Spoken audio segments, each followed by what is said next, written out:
Hey guys, welcome back to my channel and I'm back again with another really interesting video which is part of our Rust Basics series. And as you can see on my screen, today's topic is Rust Tuples. So without wasting any time further, let's get started.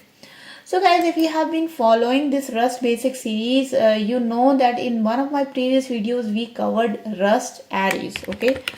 Now, what is an array? An array is basically a data type or a structure in which you can store elements, but all the elements have to be of same data type, right? So for example, an array could only have integer elements or it can only have string elements, right? But they all have to be of same data type.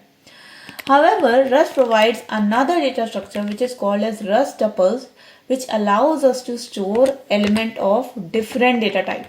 So basically you can do something like this, that you can have a string. So let's say hello, and then you can have an integer 1, you can have a float, for example 90.8, and you can have a mixture of data types in Rust tuples. Okay, so that is why this data type is really important. Let's see how we can create a tuple in Rust. Now there are two ways to create a tuple in Rust. One is to create a tuple without specifying any data type. So that's pretty simple, guys. All you have to do is write let, and let's say we are creating a mixed tuple. So let's say I can say mixed tuple, and this contains a string. So the string is hello world. Then it contains a integer, for example 10. And then it contains a number, right? So let's say the number of pi, 3.14. So that is my normal tuple in which I am not specifying any data type. So basically the data type of the variables, the data type of the values that are passed inside the tuple will actually decide the data type of each and every element in the tuple. Okay. Now if I want to simply print it, then obviously it's pretty straightforward, just like array. So we can say the mixed tuple is, and then curly braces, colon, question mark, and pass the variable.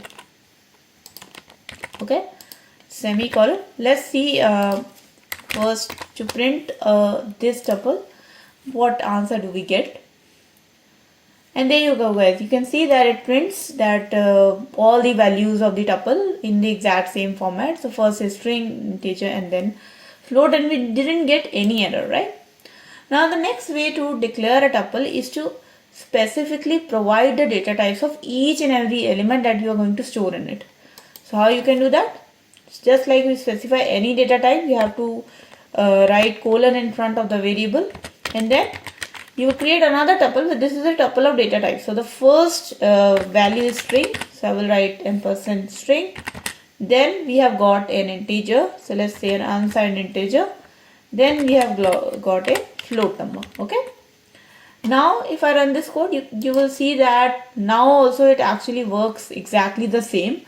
But in this case, let's say if I remove this string and I try to store an integer into it, right? Let's say 100.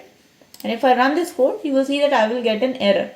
And why I am getting an error? Because it is saying that I am expected to provide a string element, but I am providing an integer element.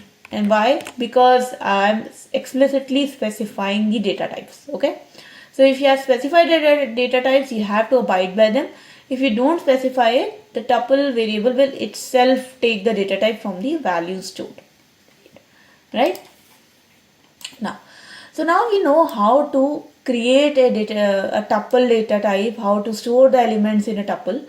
Now the next thing is how we can access the elements in a tuple. Okay. So we know that this is a way to print the entire tuple, right? What if I don't want to print an entire tuple? I just want to print the first element, or I just want to print the second element. So I'm just going to, change this printf statement. So I will just say the first element in mixed tuple is, and then I will just write simple brackets. And now you have to decide what is the index, okay, what is the index that you want to print. So the first element always in any array or in any collection is at index 0, right? And to access that index, so remember in array we were using the square bracket, right? In tuple we will use dot and then the index value, dot and index. So the first element in a mixed tuple is mixed tuple dot 0. Now if I run this code, you will see that the first element will get printed, and there you go, the first element is getting printed. And the same thing I can repeat it 3 times and I can just print each and every element, right? So second element, third element, and just dot 0, dot 1 and dot 2. Now remember guys, so I am printing each and every element by their index one by one, and that's why I am using the tuple variable dot and index. If you just want to iterate on the tuple, then it is exactly same like that of arrays, right? You can just run a for loop, you can just run a while loop, and you will be able to access each and every element, right? But I'm not covering the for loops and while loops here because we have covered that already in our array videos, okay? So let's move forward. Now we know how to access a specific element. Now the next thing is how we can mutate a tuple, right? How we can change the values of a tuple. Now guys, here comes an interesting thing. We know that in array is a data structure in which is a collection in which we cannot increase the memory of the array, right? If I have specified that array is going to have only 5 elements, it is going to have only 5 elements. And that's the exact same thing with tuple as well, right? So for example, if I want to mutate a tuple, first thing I have to write mutable tuple, right? Now if I want to change the value of a tuple, I can just say, so the first element I can say something like this, like instead of hello world I will say hello subscriber, and then I can print this out. So element at index 0 is this, and then mixed tuple dot 0. Now obviously I am changing the value, so when I print it I should see the change value, and there you go, I am seeing the change value, and it is allowing me to change the value at index 0. And obviously you can only store string in it because you can see that I have explicitly specified that the string can only be stored. But even though I don't specify it, once you declare a tuple, we know that the first element can only store a string. If you try mutating it to some other value, it will throw an error, okay? You can see that it is throwing an error because now the mixed tuple has taken that the first element is a string. So you cannot store anything inside it other than the string.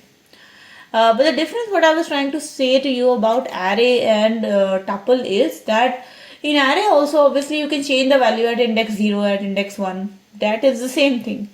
But just like array, you cannot increase the number of elements in a tuple. So for example, if I do something like this, so we have only 3 elements in a tuple, right? 0, 1 and 2, 3 indexes. If I try to store this element at index 3 or at a higher index which we have not declared, and I run this code, then it will throw me an error. It will say that there is no field 3 on this mixed tuple. Okay, there is no field that we have defined here.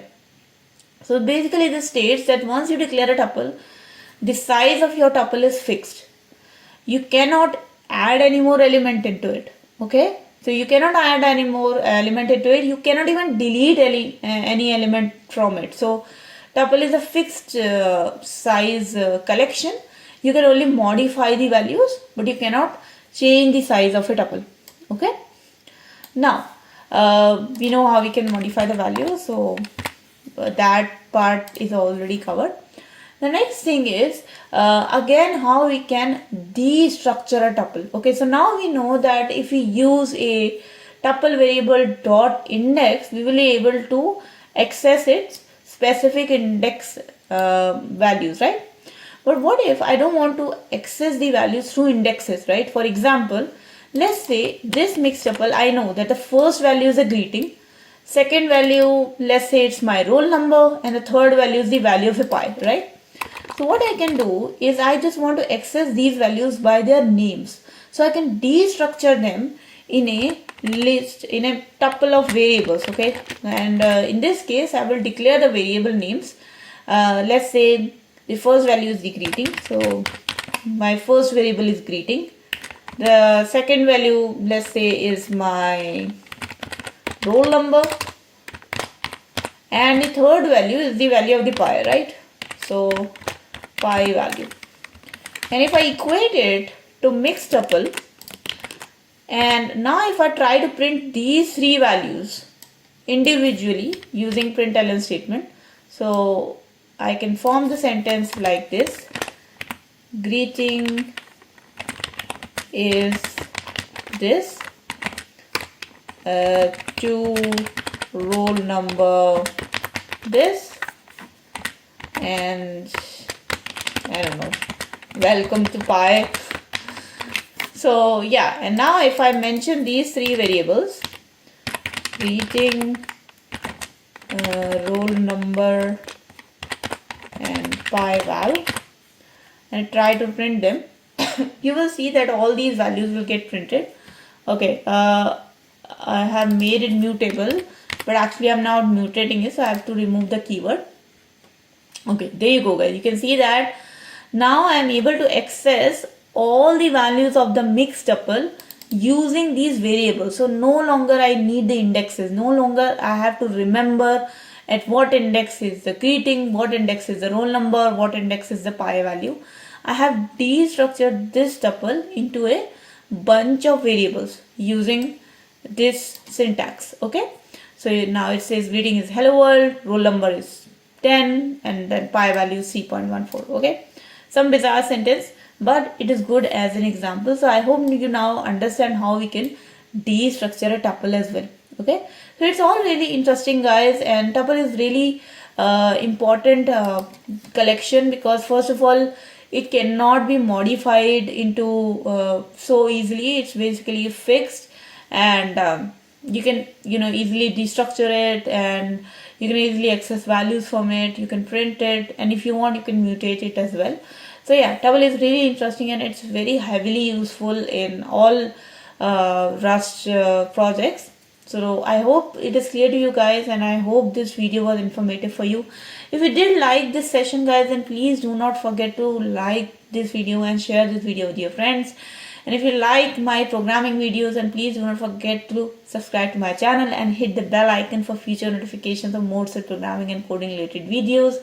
Write down in the comment section below, guys, anything you want to say to me. All feedback is definitely welcome. And I'll see you guys in the next video. Until then, take care and bye bye.